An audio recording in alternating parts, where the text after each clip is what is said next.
بسم اللہ الرحمن الرحیم۔ السلام علیکم ورحمۃ اللہ وبرکاتہ۔ امام بخاری ریسرچ اکیڈمی سے شائع ہونے والے ہفت روزہ میگزین الجمعہ 1 ربیع الثانی 1446 ہجری مطابق 4 اکتوبر 2024 کے مضامین کی ریکارڈنگ پیش خدمت ہے۔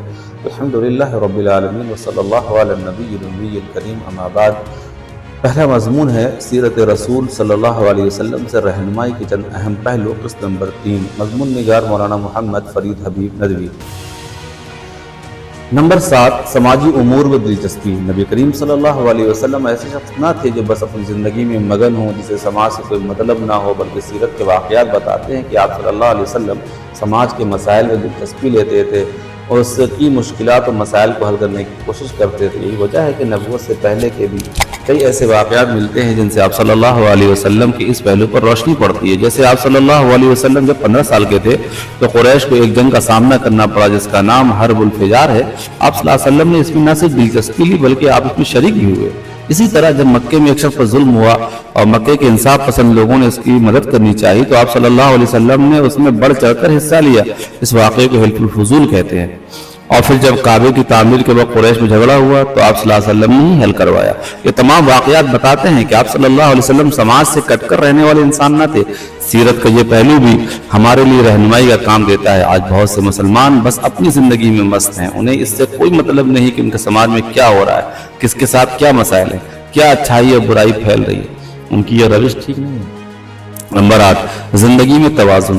رسول اللہ صلی اللہ علیہ وسلم کی سیرت کا ایک اہم پہلو یہ ہے کہ آپ نے زندگی میں توازن قائم کیا ہوا تھا۔ ایک طرف اللہ کے حقوق، دوسری طرف انسانوں کے حقوق۔ آپ ان دونوں حقوق کو بڑے توازن اور اعتدال کے ساتھ ادا کرتے تھے۔ حقوق اللہ کی ادائیگی کی وجہ سے حقوق العباد سے غافل نہ ہوتے اور حقوق العباد کی وجہ سے حقوق اللہ سے غافل نہ ہوتے۔ اس کے برعکس آج ہم انسان ان دونوں میں توازن نہیں رکھ پاتے۔ اکثر وہ لوگ ہیں جو انسانوں کے حقوق ادا کرنے کے چکر میں اللہ کے حقوق سے غافل ہو جاتے ہیں۔ یہی وجہ ہے کہ بہت مرتبہ وہ نماز ترک کر دیتے ہیں، عبادتوں میں کوتاہی کر دیتے ہیں، حرام و حلال کی تمیز کھو دیتے ہیں۔ جبکہ کچھ لوگ ایسے بھی ہیں جو اپنے اوپر دین کو اس طریقے سے مسلط کر لیتے ہیں، گھر والوں اور دوسرے لوگوں کے حقوق سے غافل ہو جاتے ہیں۔ ایک مرتبہ کچھ صحابہ کرام اسی سوچ کے ساتھ آپ صلی اللہ علیہ وسلم کے پاس آئے کہ اپنی زندگی صرف عبادت میں گزارنا چاہتے ہیں، بیوی بچے دنیاوی ساری الجھنوں اور بکھیڑوں میں نہیں پڑنا چاہتے۔ آپ صلی اللہ علیہ وسلم نے انہیں منع فرمایا تمہارے اوپر دوسرے انسانوں کے بھی حقوق ہیں۔ یہ سلسلہ انشاءاللہ جاری رہے گا۔ سلسلہ درس حدیث، قسط نمبر 35، خدمت خلق یا حب جاہ، مضمون نگار ابو طلحہ بنارسی ندوی۔ حضرت عبد الرحمن بن سمرہ سے روایت ہے کہ رسول اللہ صلی اللہ علیہ وسلم نے ارشاد فرمایا کہ امارت یعنی عہدہ طلب نہ کرو۔ اگر تم نے سوال کر کے عہدہ حاصل کیا تو اس کی ذمہ داری سراسر تمہارے اوپر ہوگی، لیکن اگر بغیر سوال کے وہ عہدہ مل جائے تو اللہ تعالیٰ تمہاری مدد فرمائے گا۔ مسلم 4715۔ مذکورہ حدیث میں نبی کریم صلی اللہ علیہ وسلم نے واضح طور پر حکومت یا کسی منصب کی خواہش یا اس کے لیے خود سے درخواست کرنے کو ناپسند فرمایا ہے۔ اس کی حکمت یہ ہے کہ جو شخص خود کسی عہدے کا طلب کرتا ہے اس میں اکثر اوقات ذاتی مفاد، طاقت کا حصول یا اپنی حیثیت بڑھانے کی خواہش شامل ہوتی ہے، جو کہ اسلامی اصولوں کے خلاف ہے۔ اسلامی تعلیمات میں عہدہ منصب کو امانت سمجھا جاتا ہے اور اس کا مقصد عوام کی خدمت اور ان کے حقوق کا تحفظ ہے، نہ کہ ذاتی فائدہ حاصل کرنا۔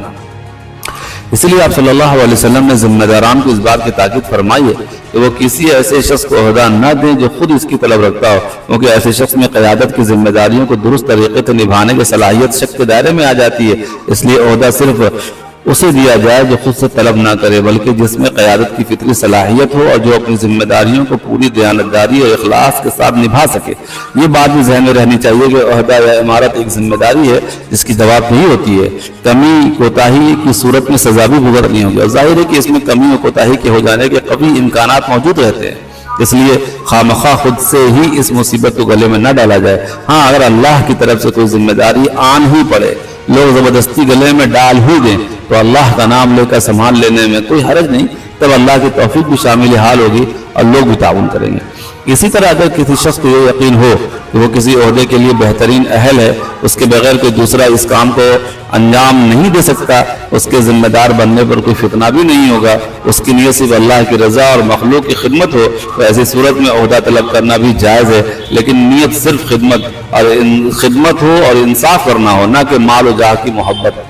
حضرت مولانا مفتی شفیع صاحب رحمۃ اللہ علیہ نے اس کی وضاحت کچھ یوں کی ہے، جس کا ہم صرف خلاصہ پیش کرتے ہیں کہ بعض حالات میں عہدہ طلب کرنا جائز ہے، جیسے حضرت یوسف علیہ السلام نے خزانے کی ذمہ داری خود طلب کی تھی کیونکہ ان کا مقصد خدمت خلق اور انصاف تھا۔ ایسی صورت میں جب کوئی دوسرا اس عہدے کا اہل نہ ہو اور اس شخص کو اپنے بارے میں یقین ہو کہ یہ وہ ذمہ داری زیادہ بہتر طریقے سے ادا کر سکتا ہے تو اس کے لیے عہدہ طلب کرنا جائز بلکہ ضروری ہو جاتا ہے، بشرطے کہ نیت دنیاوی مفادات کی بجائے خدمت خلق ہو۔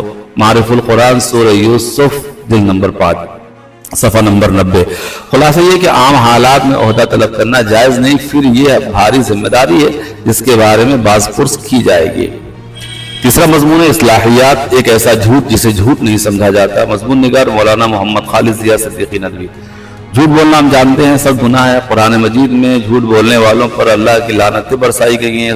آل عمران آیت نمبر 61۔ حدیث پاک میں پیارے نبی صلی اللہ علیہ وسلم نے فرمایا کہ جب بندہ جھوٹ بولتا ہے تو اس سے جھوٹ کی بدبو کی وجہ سے فرشتے اس سے 1 میل دور چلے جاتے ہیں۔ ترمذی 1972۔ اب ذرا غور کیجئے، جھوٹ کس قدر گھناؤنی اور قابل نفرت چیز ہے کہ عام فرشتے انسان کے جھوٹ بولنے کی وجہ سے 1 میل دور چلے جاتے ہیں، اور جو فرشتے انسان کے اعمال لکھنے پہ مامور ہیں وہ اس جھوٹ کی ناگواری کو مجبوراً برداشت کرتے ہیں۔ ہم میں سے جو لوگ جھوٹ بولنے کے عادی ہیں وہ بھی جھوٹ کو کم از کم گناہ تو ضرور سمجھتے ہیں، مگر ایک جھوٹ ایسا بھی ہے جسے ہم گناہ ہی نہیں سمجھتے، جسے ہم جھوٹ بھی نہیں سمجھتے۔ اس لیے اکثر گھروں میں دیکھا جاتا ہے کہ ماں باپ جو ہے بچوں کو بہلانے کے لیے جھوٹا وعدہ کر دیتے ہیں، دن میں کئی بار کرتے ہیں، لیکن اس وعدے کو پورا نہیں کرتے۔ یہ گناہ کی بات ہے، اس سے بچنا چاہیے۔ مثلا بچہ اگر کہیں جانے کی ضد کرے تو کہتے ہیں کہ بیٹا آپ مت جائیے، آپ کے لیے ہم چاکلیٹ لے آئیں گے، یا آپ اس کو بلا رہے ہیں وہ نہیں آ رہا ہے تو بلانے کے لیے کہتے ہیں بیٹا آپ ادھر آئیے ہم آپ کو کچھ دیں گے، یا وہ رو رہا ہے تو آپ کہتے ہیں بیٹا روئیے مت ہم آپ کو کھلونا لا کے دیں گے، جبکہ نیت صرف اس کو بہلانے اور ٹہلانے کی ہے، وعدہ پورا کرنے کے نہیں۔ یاد رکھیے یہ بھی جھوٹ ہے اور یہ بھی بہت بڑا گناہ ہے۔ حضرت عبداللہ بن عامر فرماتے ہیں رضی اللہ عنہ کہ جب میں چھوٹا تھا میری والدہ نے ایک دن مجھے بلایا اور کہا کہ بیٹا ادھر آئیے میں تمہیں ایک چیز دوں گی۔ اب اس وقت آپ صلی اللہ علیہ وسلم ہمارے ہی گھر میں تشریف فرما تھے۔ آپ نے میری والدہ سے پوچھا کہ تم نے اس کو کیا چیز دینے کا ارادہ کیا ہے؟ تو انہوں نے کہا کہ میں اسے کھجور دینے کی نیت کی ہے۔ آپ صلی اللہ علیہ وسلم نے فرمایا اگر تم اس کو کچھ بھی نہ دیتی تو تمہارے کھاتے میں ایک جھوٹ کا گناہ لکھ دیا جاتا۔ سنن ابو داؤد 4991۔ اس حدیث پاک سے معلوم ہوا کہ وعدہ کر کے اسے پورا نہ کرنا بھی جھوٹ ہے، اس لیے ہم میں سے ہر ایک کو چاہیے کہ ہمیشہ سچ بولے، اپنے بچوں کو بھی سچ کی عادت ڈالوائے اور جھوٹ سے خود بھی بچے، بچوں کو بھی بچائے، اور بہلانے اور منانے کے لیے ان سے جھوٹ نہ بولا جائے۔ مسائل: خطبہ نکاح کھڑے ہو کر پڑھا جائے یا بیٹھ کر؟ خطبہ نکاح کھڑے ہو کر پڑھا جائے یا بیٹھ کر، اس بارے میں کوئی وضاحت تو نہیں آئی ہے۔ نبی کریم صلی اللہ علیہ وسلم کی عام عادت کھڑے ہو کر خطبہ دینے کی تھی۔ اسی طرح کھڑے ہو کر خطبہ پڑھنے میں ایک طریقے سے نکاح کا اعلان بھی چونکہ پایا جاتا ہے، اس لیے اچھا تو یہی ہے کہ خطبہ نکاح کھڑے ہو کر پڑھا جائے، لیکن اگر کوئی بیٹھ کر پڑھ دے تو وہ جائز ہے، درست ہے۔ اس معاملے میں شدت برتنا مناسب نہیں۔ دارالفتہ دیوبند تھوڑا سا اس میں تصرف کیا گیا ہے۔ السلام علیکم ورحمۃ اللہ وبرکاتہ۔